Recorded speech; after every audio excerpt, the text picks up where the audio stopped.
Good afternoon, good evening, good morning. My name is Milo. I am the Executive Director of the Media and Democracy Project, and I will be your host and moderator for a conversation with Eric Beecher.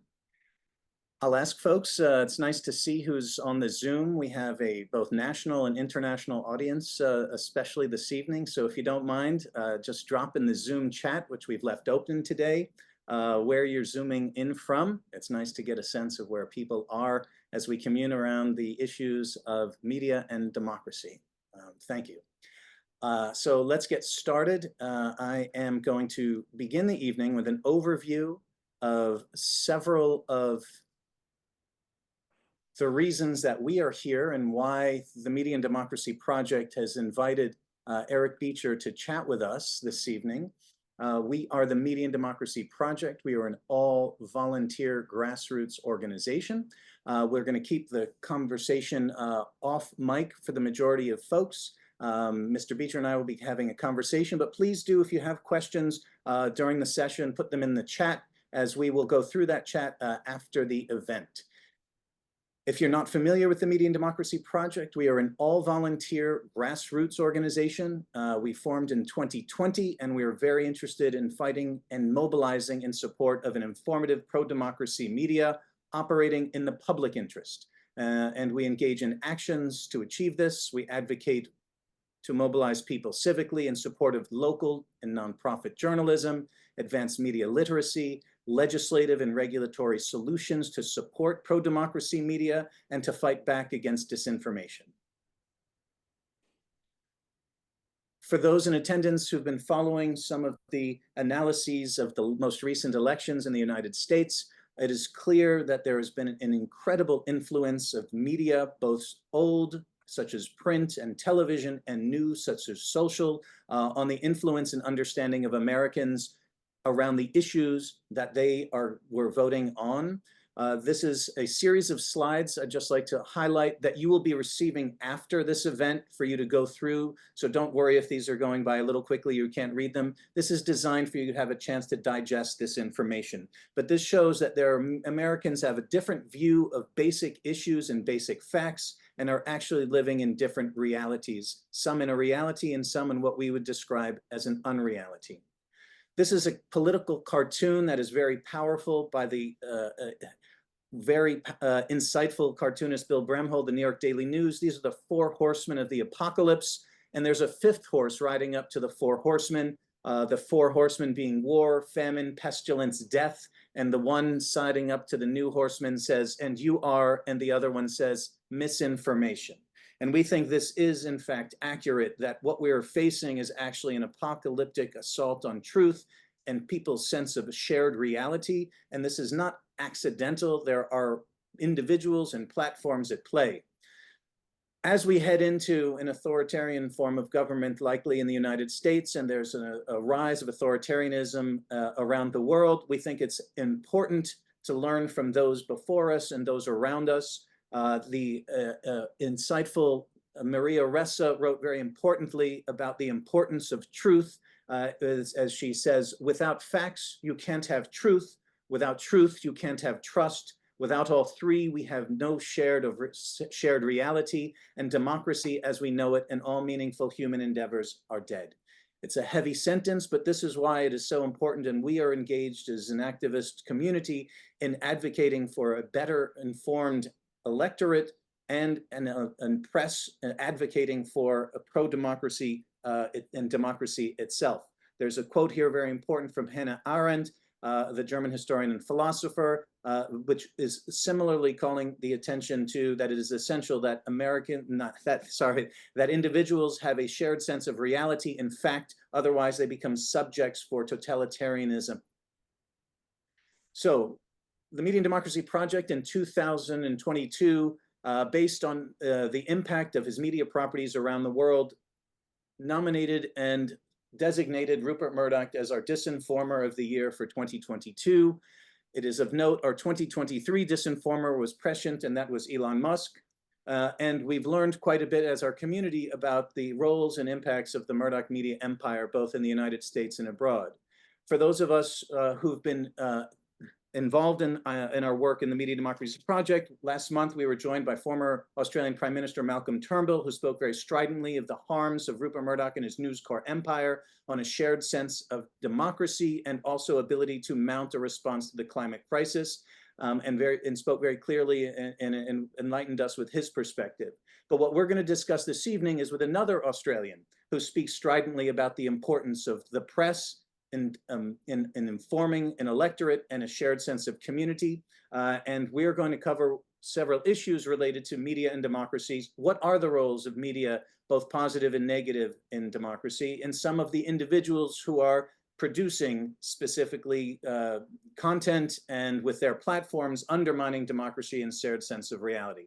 But most importantly, we're here this evening to find out strategies that we can support and get behind, because we are a solution-oriented group and community. So, and with that, I would like to introduce our special guest this evening, Eric Beecher. He's a journalist, an editor, a publisher, and from our perspective, a media and democracy hero for the work that he's done. He does not just produce information and cover the news. He's been very thoughtful over the years about the importance of values in the journalism that he's involved in. And in his book, which we're going to discuss this evening, you'll have an opportunity to learn from the inside someone who cares about morals and ethics in terms of their role as someone entrusted with informing his fellow citizens. So it is with a great honor and excitement to finally meet Eric Beecher via the internet, all the way from Melbourne this afternoon now. I think we've got our time zones correct. And indeed, it is an honor and a pleasure to introduce you to our audience. So with that, Mr. Beecher, thank you for being here. Thank you for the work you do. And we're looking forward to discussing your work with us. Thank you, Milo. You don't need to call me Mr. Henceforth, you shall be Eric. Thank you.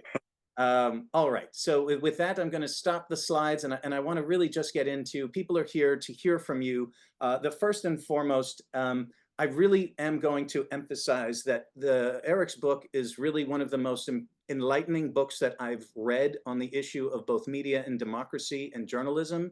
We'll consider it an absolute must read. It is as yet to be released in the United States, and it is available on audiobook. To get the ball rolling, Eric, I'd just like to ask you, this book that covers your life as a journalist, your reflections on your career, having worked both for with Rupert Murdoch and ultimately being sued by Rupert Murdoch for a very basic opinion piece in one of the publications that you own. Why did you write this book? And please tell us your inspiration for putting this compendium together. That's so insightful. So this is a book about media power and abuse of media power. I started my career as a young reporter, as most journalists did. I started here in Melbourne on the Melbourne Age. This is the hometown of the Murdoch family, I should just say parenthetically. They didn't own the Melbourne Age. And I then moved to another newspaper in that group, the Sydney Morning Herald, and I became the editor of the Sydney Morning Herald at a very young age, in my early 30s, which is unusual, I guess. I love journalism, and I particularly loved and still love the art and craft of being an editor, as distinct from being a reporter, which I did for quite a while as well. After a few years as editor of the Sydney Morning Herald, Rupert Murdoch called me up and invited me over to have a cup of tea in his office. And he had just bought the biggest newspaper group in Australia that is domiciled here in Melbourne. And this was his father's newspaper group. His father had been the chairman, and before that had been the editor of the Melbourne Herald, which is the flagship of this company, the Herald and Weekly Times. And I was, skeptical in lots of ways. Rupert Murdoch, this was the late 80s. Rupert Murdoch was a different Rupert Murdoch to the one that we see now.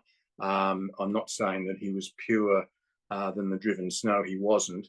And I was cautious and a bit apprehensive, but I was young. I guess I was ambitious, and the opportunity to run some big newspapers that needed to be completely transformed, and in particular the Melbourne Herald, and become the editor and editor-in-chief of the paper that his father had run, was for me was a really interesting and challenging opportunity. I think I went in with my eyes open. I thought I had a sort of 50-50 shot of making it work. And I spent 2 years there, and in the end, the moral hurdles that I found ahead of me all the time were just far too great for me. And as I say in the book, my moral compass became dysfunctional, and I resigned and left. But one of the overriding aspects of that 2 years working for Rupert Murdoch, and I reported directly to him, and I saw a lot of him both in Australia and the US and elsewhere, was the power. It was not something in my previous journalistic life in a more conventional news organisation, and I would argue a more ethical news organisation. I had not been exposed to power and what, in my mind, quickly became abusive power, media power, in that way, on that scale. It was insidious, it was behind closed doors, but it was constant. And so when I left there, I decided I didn't want to work for someone like that. I didn't really want to work for a dictatorial kind of media proprietor. And so together with a couple of other partners, we started our own publishing business and built it up and sold it. It was a print media, newspapers and magazines. We floated it on the stock exchange and then sold it. And then about a bit over 20 years ago, bought what was then a very small digital newsletter, online newsletter, in an era when the internet, the commercial internet, was really only just starting to become established, called Crikey. And we bought that, and we've built a digital publishing company. And so from that moment on, working in the Murdoch organisation, my antennae for abuse of media power, I guess, had been developed and has become more and more acute. And so we fast forward to 3 years ago, and Crikey publishes about a dozen news stories and opinion pieces every day. We have a small staff of about a dozen or 15 people. We have about 25,000 paying subscribers, and a much bigger audience for a small amount of free content. We're one of the very few independent media and journalism outfits in Australia. The Australian media scene is dominated by Murdoch newspapers in every major city and nationally. And so 3 years ago, we published a story, an innocuous op-ed by our political editor, which is actually a story about the 2020 US presidential election and the aftermath of that election and the attack on the Capitol and the election denial from Trump and his acolytes. It was the kind of story that had been published thousands of times in the US. We have a different set of defamation laws in Australia. We don't have the equivalent of the First Amendment. We don't have public figure defence in defamation. Our defamation laws are tougher. They're more like the UK's. And in this story, we had one paragraph, the last paragraph, which referred to the role of the Murdochs as the owners of Fox News and their influence and role in the aftermath of the election. And we referred to the Murdochs. We didn't name Lachlan Murdoch or Rupert, but we referred to the Murdochs and their slew of co-conspirators as being co-conspirators with Donald Trump, which is a phrase that comes from Watergate, and it was a fairly, well-trodden kind of phrase. Later that day, or early the next day, I can't remember which, we got a 4 or 5 page letter from Lachlan Murdoch's lawyer, claiming that we defamed his client and demanding that we pull the story down and demanding that we apologise. And this was a story that we hadn't even referred to our lawyers, which we do with lots of our stories, but not this one. It was so innocuous in our mind. And it was so much just fair comment. It was opinion. It was analysis. And there was this one paragraph at the end that referred to the Murdochs. And so we responded to that through our lawyers with a equally long letter refuting the suggestion that we defamed Lachlan Murdoch. A day or two later, another long letter came from his lawyer, which was they kind of turned up the temperature a bit, and they were absolutely threatening to take us to court and, you know, this kind of thing, and it was outrageous and so on. And so we replied with a equally strident, probably more strident response, which basically told them to go and get lost. But it kept going. We got another letter from them. And so at that point, we decided this is just crazy. Yes, he's a billionaire, and no, we're not billionaires. We're much smaller. He controls a global media empire. We have 2 or 3 or 4, you know, digital publications just in Australia. It was crazy. He runs an organisation that constantly talks about the importance of the freedom of the press and the freedom of media. His newspapers here in Australia and his editors and himself constantly argue with the government to liberalise our defamation laws, and yet here he was, you know, exploiting those defamation laws. And so we decided we were going to fight. And so we did a couple of unusual things in that situation. Normally what you would do is you just take the advice of your lawyers and you'd end up in court a year later and that kind of thing. But we decided to be more aggressive about it than that.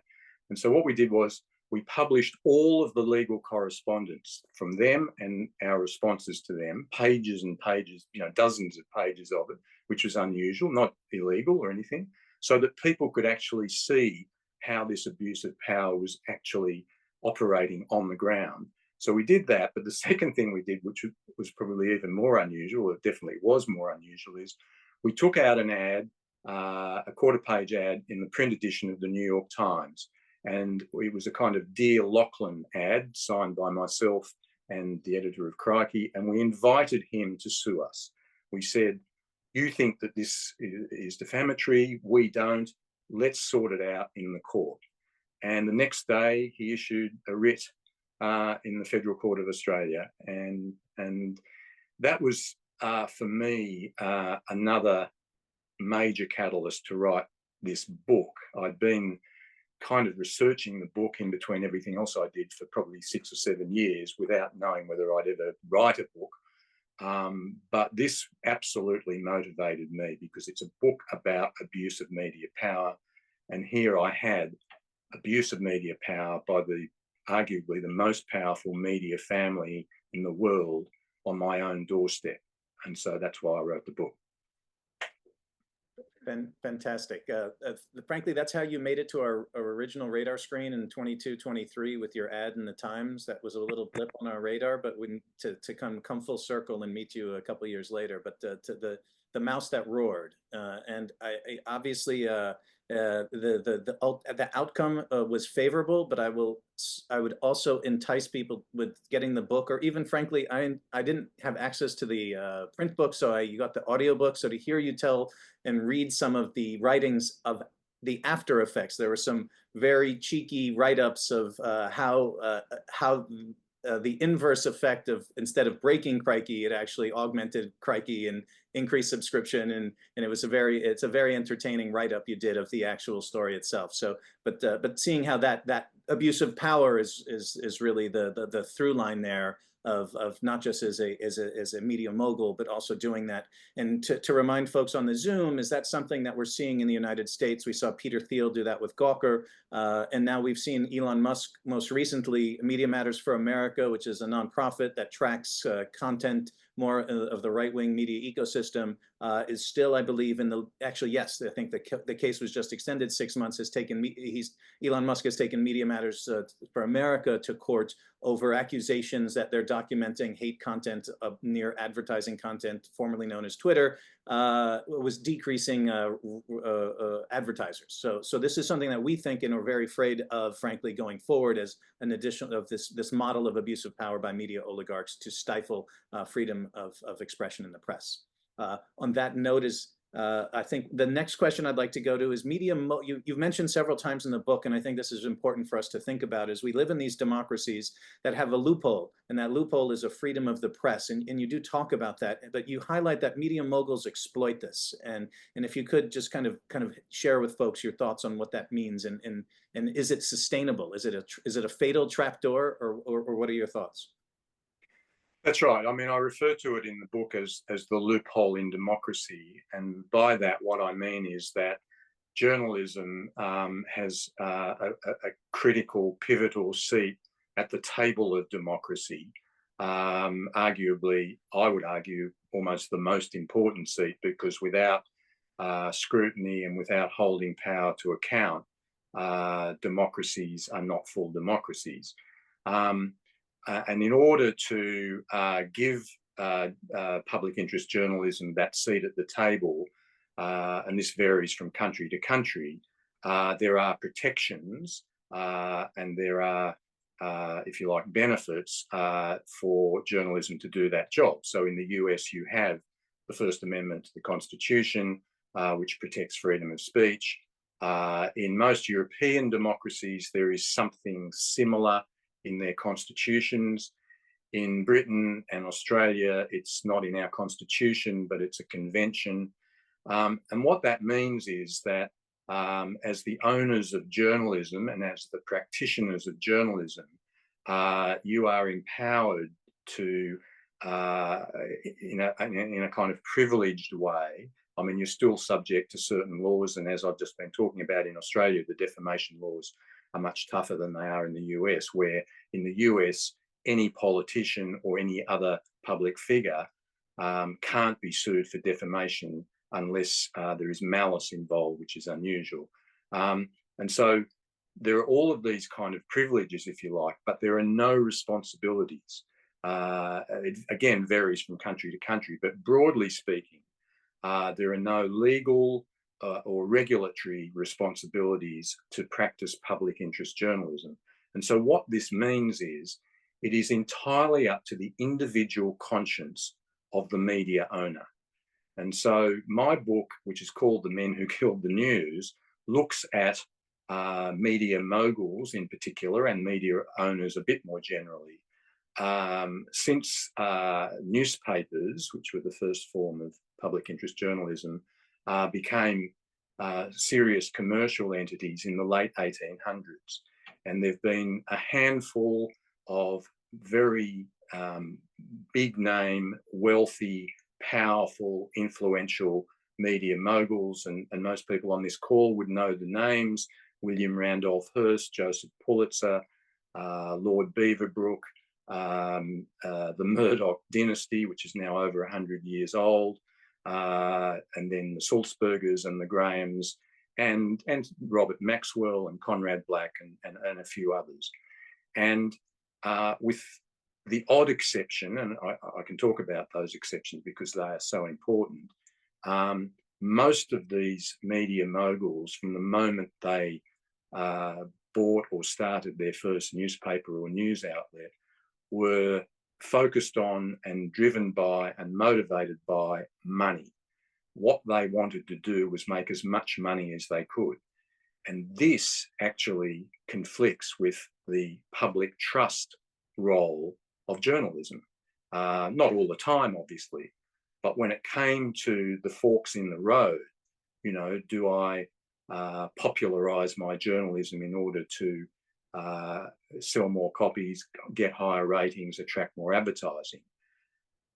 Inevitably, most of these media moguls, and the reason they became media moguls, which involves you know, extraordinary wealth and then power, was because they nearly always took the fork in the road, which was the money fork.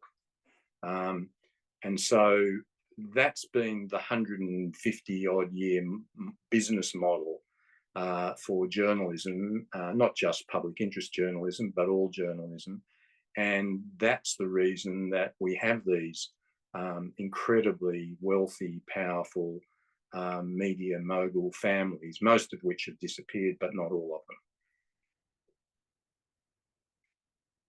Thank you. And just for those, when you do read the book, just to give you a bit of a teaser, is it's a fantastic history lesson that brings us to the present, and then also springboard, and why the book is so particularly interesting to me and us, is that it also goes to the future in solutions, and we're going to talk about a little bit of that tonight. So it's not just a retrospective, it's a retrospective with intent to lay the groundwork for what comes next. In that with all the revolutions and evolutions in terms of technology and media consumption and habits. I think one of the things that I still struggle with is how media ownership still seems to be so low on people's radar screen as important. It's just stunning that there's the News Corp empire that impacts every American either directly or indirectly, but Rupert Murdoch has somehow escaped, except in very rare circumstances, any individual responsibility, culpability, criticism. It's kind of like there's this blind spot. And I'm curious, A, why do you think that is the case? And B, is it the same way in Australia? It is the same, not just in Australia, but in the UK and most parts of the world. Why is it? Well, if you're a powerful media owner, the last thing you want is to be on the main stage. You're the puppet master. You're actually controlling the puppets on the stage, and that's where the real power lies. And so, and in fact, it goes even further than that. And it's one of the aspects of this whole subject that has, I guess, has kind of fascinated me and I guess depressed me in lots of ways. And I'm part of this industry, which is that whether it's the owners or their editors or their news directors or their journalists, most people in journalism never want to talk about their power. They never want to acknowledge it. They never want to analyze it. They never want to discuss it. They want to pretend that, well, it doesn't really exist. And to the extent that it does, they are just participants in the sort of dance of democracy, and it's all wholesome and good, and I think they should talk about it, but of course they don't want to. Our group has been, not only are we concerned with the influence of right-wing media oligarchs who've weaponized, such as Rupert Murdoch, and there's Sinclair news stations in the US. There's actually a gigantic asymmetry in the power wielded by media oligarchs in the US, that there is no left media oligarch in the United States. That's just not a non-entity. But we're also concerned that our for-profit model is not meeting the moment. And we've been very critical in our community about, for example, the New York Times, another media oligarch organization that prides itself, regardless of the headwinds of authoritarianism, that it, quote, practices independent journalism. And its sixth generation, A.G. Sulzberger, has gone to great lengths to try and defend their neutrality theater, the both sidesism. We're not going to take sides. And sure, our editorial board did actually make a statement against Donald Trump and his unfitness, but the majority of its political coverage is really not making a distinction that democracy itself is literally at stake here. Your thoughts on seeing the distinction between corporate media versus even right-wing media oligarchs are still not meeting the moment, at least in the United States? Yeah, I mean, in some ways, I think what you're saying is a reflection of the extraordinary polarization in media, in social media, and really in society, and particularly in the sort of political society, that is the result of the arrival of the internet and what was mooted, and in a theoretical sense, what is the democratization of information. And so, there is always a kind of perception filter now, I think, by most people about the information they consume, and people are now in a position to absolutely control and regulate the information they consume and where it comes from.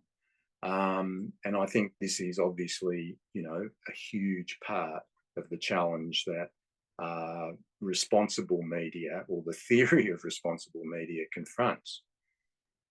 One of the other things you discuss in your book that I think is very important for folks to understand is, I think, contributing to people's lack of awareness of how large the impact of media moguls is that other news orgs generally don't cover media moguls. There's kind of a detente that we're not going to cover. The Washington Post is not going to do a 7-day story on Rupert Murdoch and the latest,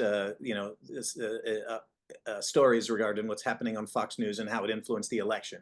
But your thoughts on that it sounds like, reading the book, there is this unwritten rule that you don't cover so you don't end up in their crosshairs, you don't cover them, something to that effect. I don't know. You put it obviously more eloquent than I did.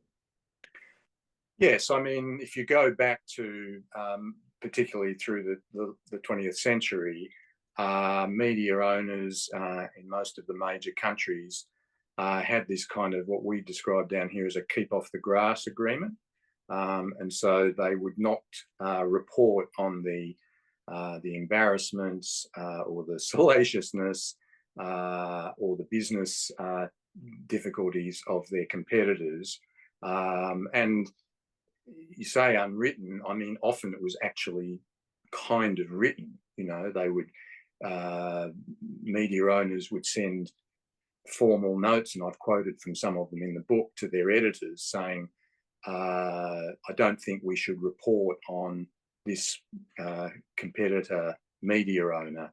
And often they would say, and the reason we shouldn't report on their difficulties is because they can then report on ours, so it's best not to say anything. So that was the accepted and prevailing, and again, entirely behind closed doors. Who would have known?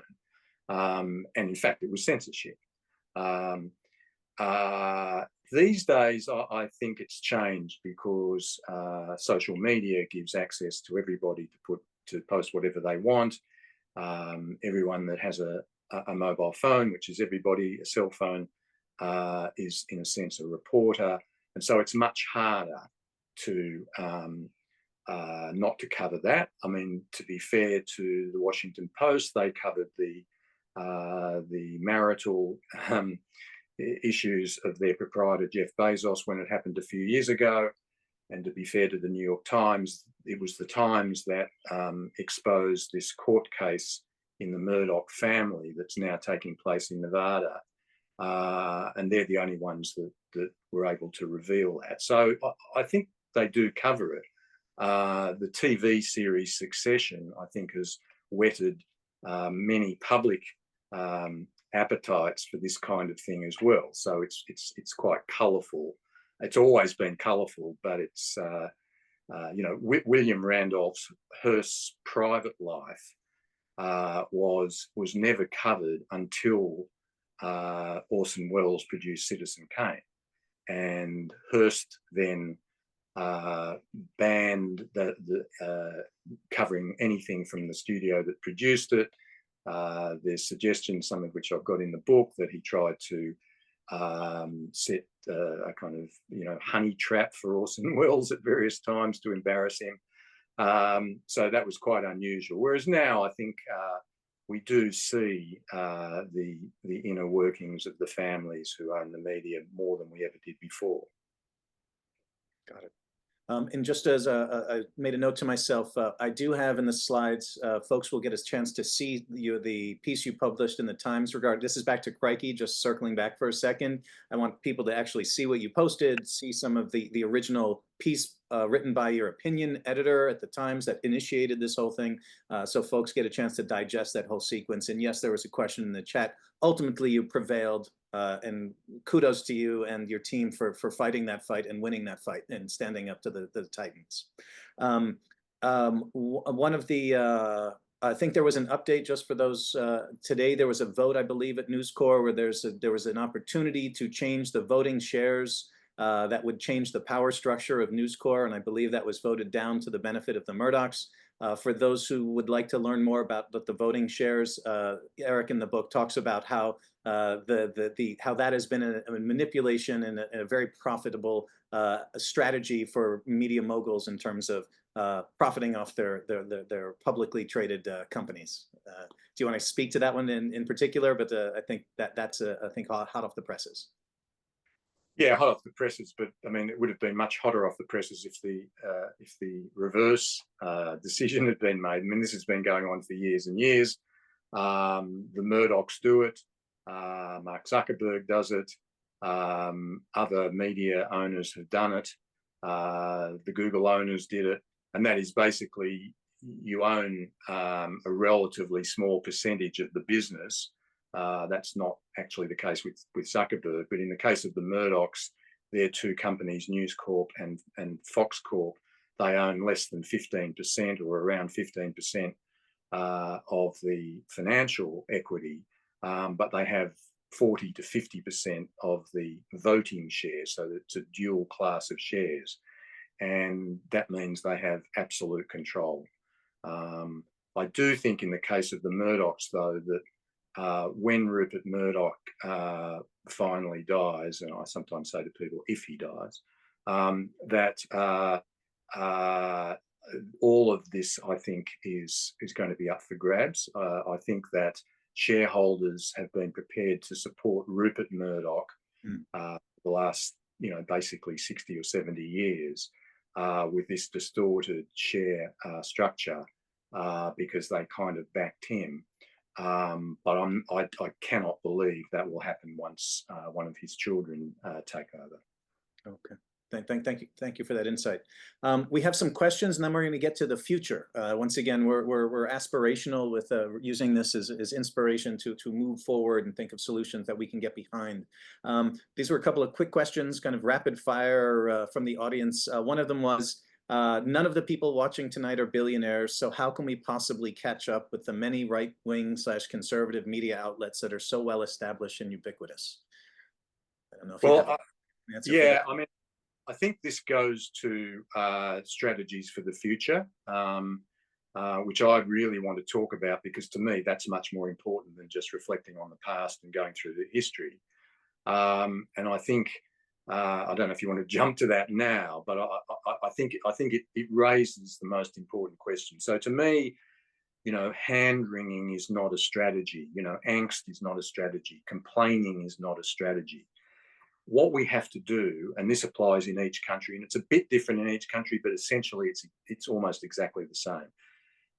If we believe that independent, factual news journalism is critical to the health of our countries and our democracies, what we have to do now is we have to figure out how to fund that public interest journalism. That's the strategy we need to work out. The 150-year-old media business model has broken irrevocably. That is not going to be revived. That was essentially funded by advertising revenue. That advertising revenue in newspapers and on free-to-air television and other television, most of that, and particularly the newspaper advertising and particularly the classified advertising, has migrated to the internet, particularly to social media, particularly to Google. That's gone. And so that funding that put the feet on the ground and enabled news organisations to do their job at scale and professionally, that's over. So what we have to do is figure out how to fund independent journalism. In my view, that will no longer ever be on the scale that we've been used to over the last 50 or 100 years. It'll be a much smaller scale. Mass media, I think, is evolving very fast into niche media. So it'll be niches. I mean, I would regard the New York Times, for example, as a niche. It's a large niche.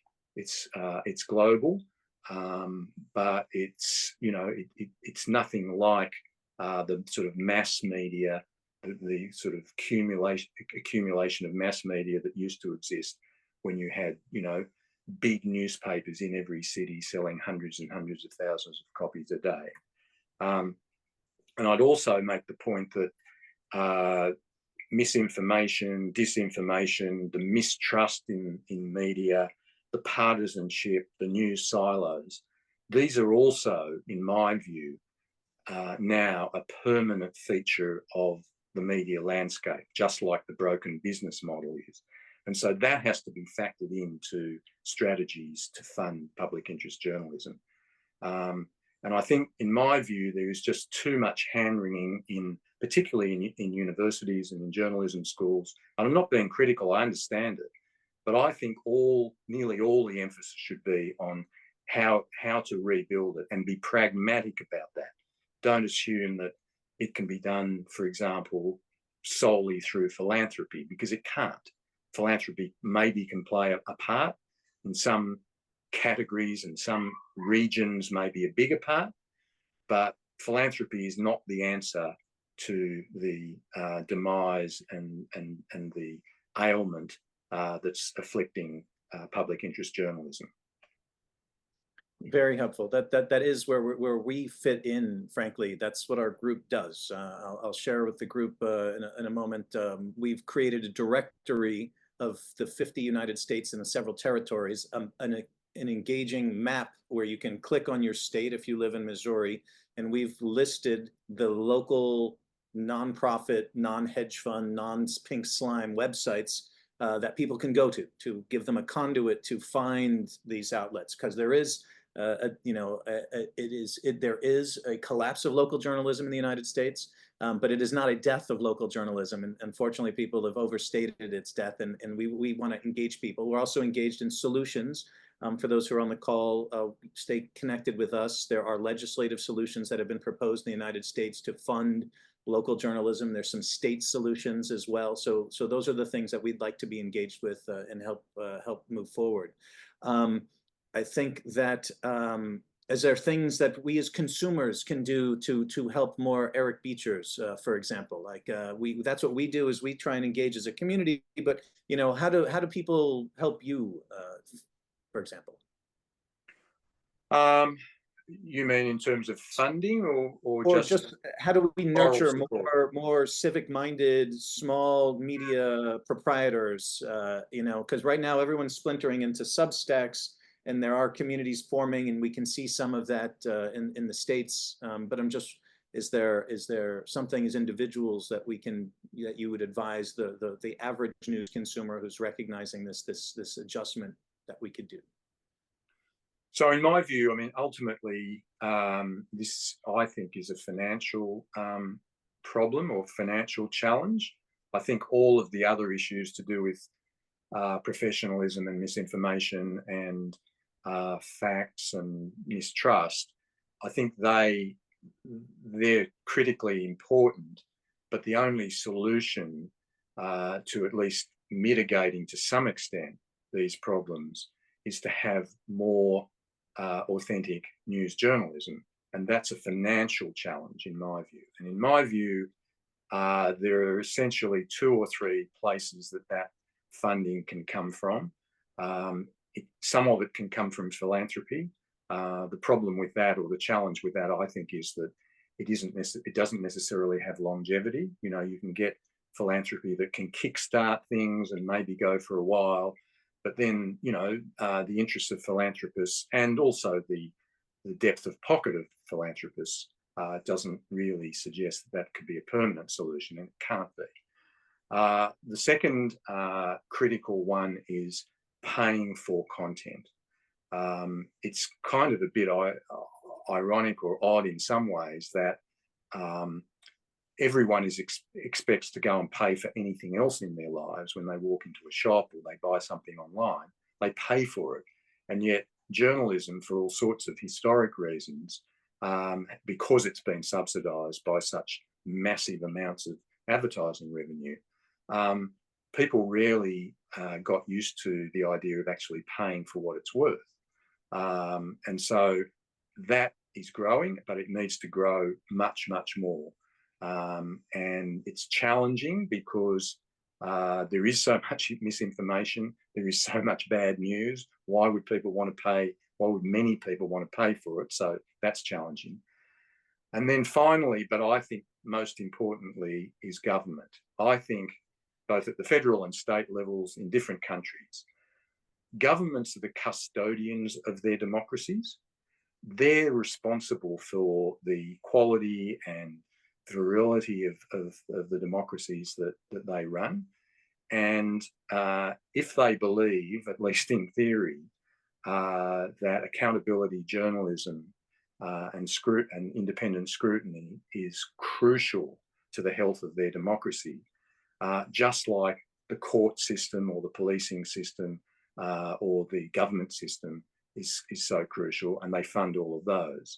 And I'm not saying government should directly fund journalism. It needs to be at arm's length, and there needs to be, and there's a lot of this going on, as I'm sure you know, in different parts of the world, in different states of America. In my country, we've had legislation for 3 years that's mandated that the two major digital platforms, Google and Meta, negotiate in good faith with news publishers to provide funding. It's quite strange legislation in some ways, but what it's done for 3 years, and it's now kind of falling apart because Meta has pulled out of it, but for 3 years, Google and Meta provided around about $200 to $300 million a year to news publishers, and that made a huge difference. And that was, mandated and coordinated by the government. So whether, I don't think that's the answer. There's a lot of discussion here, and I think in the States, and this is growing a lot now, which is the concept of a digital advertising levy. So the idea that every dollar of digital advertising revenue has a very, very small levy applied by government that creates a fund that goes into a pool and is then distributed, as I say, at arm's length and independently by an independent agency in some form to news publishers. And that would be a way of basically saying, it's a tax, but it's basically a way of saying independent, proper journalism. There'd have to be lots of criteria attached to it. And it would have to, it would include partisan journalism, because so much journalism is partisan. Otherwise, if you didn't, then it just wouldn't work. But something like that, where maybe 1% of all digital advertising revenue was redeployed to fund journalism at arm's length. Something like that, certainly our government here in Australia is looking at this very seriously right now. There have been several bills that we've looked at in the last few years that have been at the federal level in the states that have been not remotely what is sufficient, but it's beginning to be discussed at the federal level, for small entities to get a tax write-off for if they have less than 50 employees, that they don't have to pay federal taxes, or they get a break for up to $50,000 on their taxes and that sort of thing. And it's been, for our audience, it's been surprisingly bipartisan when we think of the partisanship model, that actually subsidizing journalists in the community is good for everyone, regardless of where they are on the political spectrum. And so there is hope as we start thinking about these federal solutions, as though yes, there is always a right-wing attempt to silence the national broadcaster, our public broadcasting. When it comes to actually funding some solutions for journalism, something we've noticed in the last few years is there is both bipartisan support for actually some of these solutions. So there is some hope in that regard. Yeah, I just think that there's no other source. There is no other funding source. And so if the choice is the continual erosion and almost dismantling of public interest journalism, both local and national, or something like this, as long as it's administered independently and it doesn't allow individual politicians or political parties or governments of the day to pick winners and pick and choose where the money goes. So that would have to be just like the tax system, and in theory, and it used to be the case in the US, the justice system used to be independent and impartial. No, there's been one proposal called the Local Journalism Initiative by Bob McChesney and others that is basically a based on congressional district block grant with some local voting on the top 3 news organizations to get a significant amount of federal funds. So we consider that our dream project to support and try and get behind the legislation that would support that nationally with some big federal grants for the long term. That's one of Yeah, the more exciting yeah. options for us, but still in the fantasy moonshot phase. I mean, it's tricky to expect governments out of government revenue to fund journalism in terms of the public view of that. And so that's why this idea of, digital platforms who, after all, get benefit from being able to have this content on their platforms and also want to be seen to be, good corporate citizens and contribute to democracy. And also, they are the businesses that, through innovation and for all sorts of legitimate reasons, are the beneficiaries and the receptacle now of all of this advertising revenue. It seems to me that that's really rational. Great. And then I think we're coming up against the end of the event already. This has gone by in an Australian minute. So I'm going to just give a bit of a whirlwind. Folks will get these slides, and then we'll turn it over to you for some closing remarks. In terms of the book that I really would hope inspire folks, this is the cover. It was very prescient that you wrote this book with the Murdochs, and also even Elon Musk was on the cover. In the book, you were very insightful, even before he declared himself openly as a hyper-partisan media mogul. You do refer to him in the book, as well as you do mention Jeff Bezos gently with some concern that he might mobilize against the democratic common good, which did come true. So it really is a very topical book that I cannot recommend any more highly.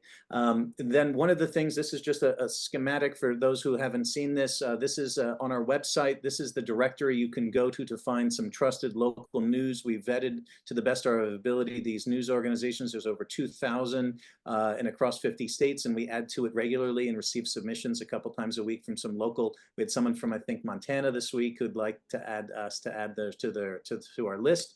And just so you know, Eric, not sure if you're familiar, there's some folks in New York City every Tuesday outside of the News Corps headquarters. If next time you're in New York, some heroes who are taking a different approach besides talking about the harms of Rupert Murdoch's empire on the minds around the world, they're demonstrating and getting out there in the streets and reminding folks at the Truth Tuesdays, or if you're ever in New York City, I'm sure we could arrange for a meeting there.